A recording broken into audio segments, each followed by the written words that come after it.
Bonjour, bonjour Yona, monsieur Loca. Ça fait plaisir de retrouver le guide. Bonjour. C'est une joke entre nous. On voulait vous avoir sur Cyclisme Actu parce que on arrive en fin d'année 2026.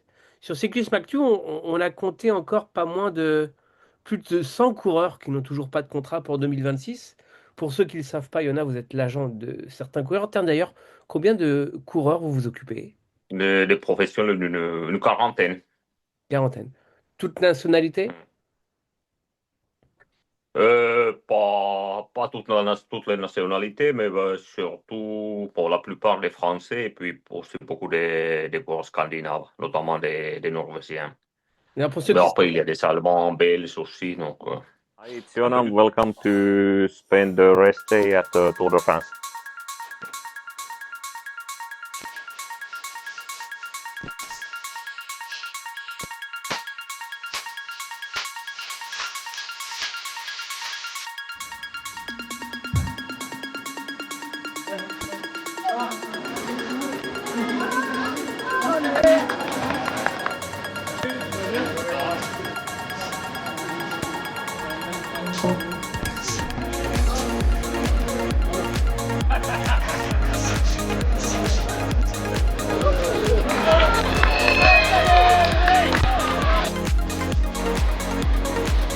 ne se rappellent pas de vous, il y en a.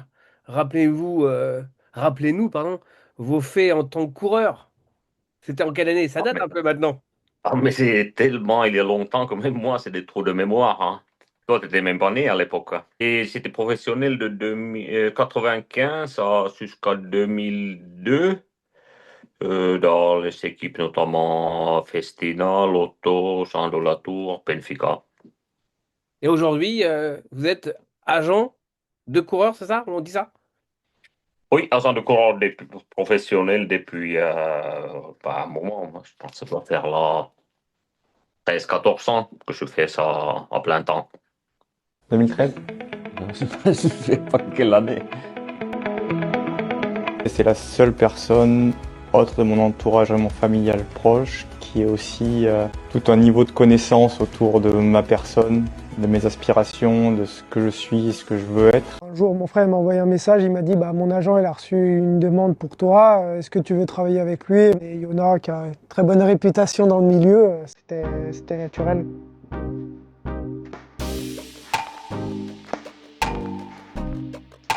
Quand tu tapes contrat cycliste professionnel sur Google, tu vas rien trouver. Donc il n'y a que l'agent qui peut t'apprendre concrètement ce qu'est un contrat professionnel, comment tu le signes, quand tu le signes, à quoi ça t'engage, à quoi ça engage l'équipe.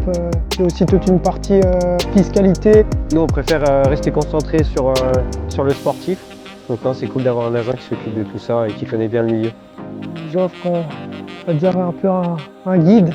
Moi, je suis là pour chercher des options, les présenter, mais au niveau de la décision, ça n'intervient pas du tout. C'est vraiment pour moi aussi très important, c'est des grands garçons. Ils peuvent demander mon avis, mais il n'y a que le coureur qui décide.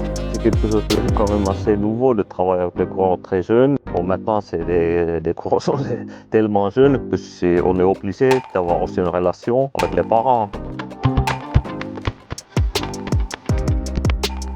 Au fil des années, il nous connaît, il comprend nos besoins. Moi, je viens pas du tout du vélo à la base et j'avais vraiment besoin de quelqu'un qui s'y connaisse et qui ait des relations dans le vélo et puis qui me montre un petit peu comment ça fonctionne. Et puis même, il est là pour te rassurer et puis il est souvent présent sur les courses. Donc il a toujours quelques mots sympas et tout avant le départ et puis même à l'arrivée des courses, donc c'est cool. Il a aussi une expérience de vie qu'il peut partager. Moi, je suis encore jeune, donc je vais faire encore plein d'erreurs, mais il est là pour que j'en fasse un peu moins. Et il faut les protéger aussi, hein. La tendance va continuer comme ça dans le cyclisme. C'est les équipes qui décident quand ils signent un coureur et les équipes ont décidé ils vont signer des très jeunes coureurs. Et ça va continuer. Je vous dis qu'en ce moment, votre tâche n'est pas forcément évidente vu la conjoncture économique dans le cyclisme, c'est ça? Oui, c'est surtout que le nombre d'équipes diminue. On peut dire aussi qu'il y a quand même beaucoup d'équipes qui n'ont pas on peut pas dire qu'ils sont des problèmes financiers, mais il y en a de certains qui ont, donc ça crée une situation que le nombre des équipes diminue, hein. C'était plus facile à votre époque ou pas? Et très cycliste, toi, Jean? Bah, déjà, à votre époque, il n'y avait pas trop d'agencies, il y avait? Je sais pas. Non, non, non. Non, il n'y avait quasiment pas. Et puis, des équipes aussi, il y en avait beaucoup moins, ça. Donc, on ne va pas comparer, en fait, hein, Bon, bah, à mon avis, hein. quel est le travail de l'agent? Parce que on sait plus ou moins, on voit ce qui se passe, les transferts, le mercato, les contrats, tout ça, etc. Aujourd'hui, quelle serait la plus grande difficulté d'être agent de coureur? En difficulté? Non, mais bon, à la base, l'agent est là aussi pour trouver des solutions à divers problèmes. Donc, il faut affronter les problèmes, hein. Et là, vous êtes à quel pays? Vous faites le tour des popotes? Oui, bon, je visite les coureurs, mais aussi bien sûr aussi les équipes, les managers d'équipe notamment, parce que bon, il reste encore quand même quelques places disponibles pour l'année prochaine, mais bon, comme on t'avait dit tout à l'heure, il y a une centaine de candidats pour le peu des places qui restent, hein. Et vous, il vous reste combien de coureurs à placer si c'est pas indiscret? Les coureurs professionnels 2. On peut avoir les noms ou c'est Ouais. interdit? Non, c'est pas interdit, non, non, parce que c'est des noms même qui circulent pas mal dans les médias, donc c'est Clément Venturini et Antoine Ubi. Ouais, Clément Venturini, justement, qui a gagné la Coupe de France FDJ, qui va changer de nom, et il n'arrive pas à trouver d'équipe. C'est bizarre. Mais bon, la fait de trouver une équipe, c'est pas que trouver une équipe, il faut trouver la bonne équipe et aussi, bon, il y a quand même des coureurs comme le niveau de Clément, c'est aussi les conditions. Et ça serait quoi C'est comme un journaliste, s'il cherche du travail et il prend le SMIC, c'est plus facile à trouver du travail, hein, mais c'est pas vraiment ce qu'on cherche, hein. Qu'est-ce que vous pensez actuellement de l'agent vous avez lu ces derniers mois ce qui se lit sur le cyclisme, comment redistribuer pardon, l'aspect économique dans le vélo. Tout le monde y va de son idée. Et Jérôme Pinault qui veut faire payer l'Alpe d'Huez. La réponse d'ASO, on ne fera pas payer les courses. Vous, comment vous voyez l'évolution du cyclisme? Parce que plus on avance dans les années, et plus on a l'impression que c'est compliqué le cyclisme d'aujourd'hui, économiquement parlant. Oui, je pense que c'est surtout compliqué pour les équipes qui sont de niveau moyenne, voire ce qu'on appelle les équipes de petites équipes. Je vois pas d'énormes difficultés pour les très, très grosses équipes. Mais bon, après, c'est sûr que comme il manque des revenus stables, même pour les équipes de très haut niveau, c'est, tout peut changer assez rapidement au niveau économique, pour les équipes.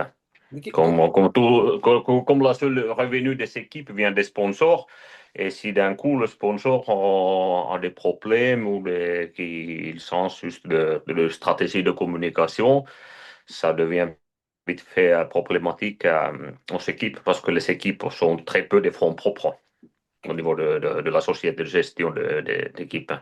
Justement, donc le bas qui blesse, c'est que les équipes sont trop tributaires de l'enveloppe des sponsors. Parce qu'il y a d'autres sports, on parle des droits télé, comme le football, le rugby, etc. Dans le vélo, ça n'existe pas. Non, ça n'existe pas dans le vélo. Et c'est un tort ou c'est une qualité? C'est une réalité. C'est comme ça. Et puis, je vois pas trop comment ça, on pourra faire autrement, au moins dans l'avenir proche. Mais comment faire pour éviter que les équipes disparaissent? Parce que là, l'équipe française Arkea BNB Hotel a disparu dans le peloton 2026. Total Énergie de Jean-René Bernaudot et Stéphane Hulot doivent trouver un sponsor pour 2027. Ça va devenir compliqué. Soit vous avez un gros sponsor comme UAE, Visma ou Red Bull, ou soit vous n'existez plus, quoi. Oui, oui, c'est parce que aussi que pour les budgets des équipes continuent à augmenter, hein. Et pour une équipe qui veut être compétitive, ils sont obligés d'augmenter le budget. Et le budget, c'est pas uniquement, on dit que c'est le salaire de coureur qui augmente. Oui, ça augmente un peu, mais aussi le nombre de staff, le nombre de stages, tous les frais à côté augmentent. Donc, ça crée quand même beaucoup de pression financière pour les équipes. Vous nous dites quel coureur de renom vous avez dans votre portefeuille, entre guillemets? Bon, j'en ai pas mal, hein. Je Il n'aime pas utiliser le nom de mes clients pour faire de la promotion, hein, pour moi, hein. mais il y en a un dont tout le monde parle, c'est un certain Paul Sexas, où tout le monde se pose la question, est-ce qu'il doit faire le Tour de France 2026? L'agent, là-dedans, il a son mot à dire ou pas du tout? C'est pas vraiment mon mot à dire, mais bon, j'en discute avec Paul, comme beaucoup d'autres choses, hein. Donc, il demande mon avis, je le donne, et puis on échange. Après, il fait la même échange avec son équipe, son entraîneur, sa famille. Moi, je fais partie de boucle des gens avec qui il discute, mais après, c'est la décision prise avec Paul et bien sûr le management sportif de l'équipe, hein. Mais vous avez forcément votre avis. En tant qu'ancien coureur, en tant qu'agent de coureur, vous avez le droit de le dire ou vous le mettez au fond de votre poche, votre avis? Bon, mais moi, mon avis, c'est plutôt que cette décision à mon avis, doit être prise au printemps, que pas prendre encore des décisions fermes par rapport au Grand Tour ou s'il fait un Grand Tour l'année prochaine.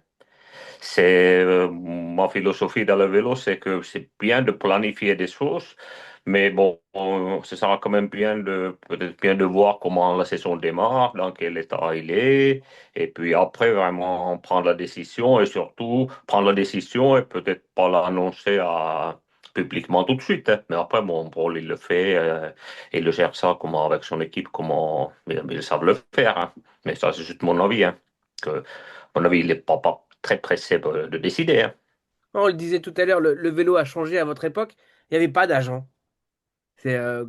Comment les agents sont arrivés? C'est bien qu'il y ait des agents maintenant pour les coureurs. C'était mieux avant, à votre époque, quand il n'y avait pas d'agent ou pas? Pour les équipes, hein. Ils payent les coureurs moins cher. Ah oui, donc vous prenez de l'argent aux Oui, coureurs. oui, oui. Bon, moi, c'est quand même c'était de cycliste. J'aurais bien aimé être accompagné par un agent dans les négos que j'ai dû faire moi-même à l'époque. Pourquoi? Parce que, imaginons une situation que un jeune garçon ou fille d'une vingtaine d'années doit négocier déjà, par exemple, si c'est déjà dans l'équipe où il est, avec son patron qui a peut-être 30 ans le plus que lui, beaucoup plus d'expérience, donc c'est pas forcément une situation confortable pour un jeune, hein. Le cyclisme d'aujourd'hui est mieux qu'à votre époque? À tout niveau, beaucoup mieux. Ouais. Ah ouais. Vraiment beaucoup mieux. Moi, je considère que les jeunes qui ont la chance de faire du sport, bon, cyclisme de haut niveau aujourd'hui, et surtout ceux qui peuvent le faire en tant que métier, je le considère qu'ils sont vraiment de la chance. Ouais. On se connaît depuis longtemps. Il y en a. Vous êtes peut-être agent de coureur, mais vous aimez toujours autant le vélo.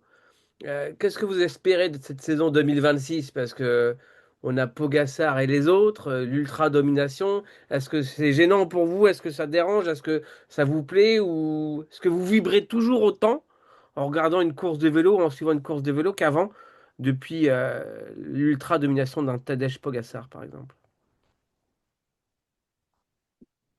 Oui, bon, après, bon, on peut dire que par rapport pour le spectacle, peut-être ça sera plus intéressant que aussi au départ de Liège-Bastogne-Liège, il y a quatre coureurs et on ne sait pas qui va gagner, ou il y a quatre. Mais la beauté du sport et la beauté du sport cyclisme, c'est que quand même que c'est un sport où le meilleur gagne. Et si c'est pas le meilleur qui gagne, c'est pas une belle course. Et cette année, il est le meilleur. C'est, c'est, il faut que ce soit comme ça, hein. Comment vous voyez l'avenir du cyclisme? De quoi vous auriez peur, par exemple? De quoi vous n'avez pas peur, si on doit conclure? Ben, bon, t'as encore un cycliste et aussi quelqu'un qui travaille quand même avec les jeunes, des coureurs très jeunes, des moins jeunes aussi qui ont de la famille et tout. C'est que moi, c'est peur dans le vélo, c'est les accidents, hein. Ouais. Et qu'on n'arrive pas, que moi, j'ai quand même l'impression que le nombre des accidents et des chutes dans les courses augmente et aussi à l'entraînement. Si on n'arrive pas à faire sensé cette tendance, c'est très mauvais pour le cyclisme. Ouais. Et surtout pour les coureurs, hein. Mais ça sera quand même urgent de trouver des solutions parce que bon, moi, j'ai connu, j'ai perdu des collègues, des amis, des cyclistes à cause des accidents mortels sur le vélo. Donc, et il faut protéger les jeunes et trouver des solutions qui leur rendent moins d'accidents. Qu'est- Ça, que- c'est pour moi, c'est le plus gros problème, vraiment le grand problème dans le cyclisme actuel. Qu'est-ce qu'il faudrait faire, selon vous? C'est pas de solution miracle, hein. Il faut, à mon avis, c'est un ensemble de mesures de sécurité pour sécuriser les courses et aussi les entraînements. Mais il n'y a pas de paquet magique, malheureusement, pour faire ça. On vous sent, on vous sent un peu ému en parlant de ce sujet-là. Ça vous touche de près, hein. Oui, c'est un sujet très sérieux, hein. Ok. Donc, un conseil aux instances, c'est travailler sur la sécurité des coureurs pendant les courses et à l'entraînement. Oui, et c'est pas que aux instances, c'est aussi bien le coureur lui-même aussi, il est responsable jusqu'à certains niveaux de sa propre sécurité aussi. Il faut faire attention, hein. C'est c'est un ensemble. C'est pas, c'est pas les gens de l'extérieur, les organisateurs ou les équipes qui peuvent tout sécuriser. Ça part aussi de la réflexion des coureurs, hein. Merci pour ces entretiens. Jonas, c'est une dernière question. Ouais. Si on vous avait dit quand vous étiez coureur sur votre vélo que vous seriez aujourd'hui agent d'une quarantaine de coureurs, vous auriez dit quoi? Ben, à l'époque, bon, j'aurais dit que c'est possible. Je suis pas arrivé par hasard à faire ce métier. Donc, avant que j'ai décidé ou j'ai eu la chance d'être coureur professionnel, pour quand moment j'étais jeune, très jeune, bon, je voulais faire des études de droit, être avocat. Et puis, bon, après le vélo, bon, je me sentais quand même que je ne vais pas aller à la fac quand j'avais bien plus de 30 ans pour recommencer les études de zéro. Mais l'idée d'être agent, déjà c'était une activité qui m'intéressait déjà il y a bien longtemps. C'est mieux d'être agent ou d'être coureur cycliste, Jonas? Coureur cycliste, pour moi, c'est le plus beau métier qui existe. C'est un rêve.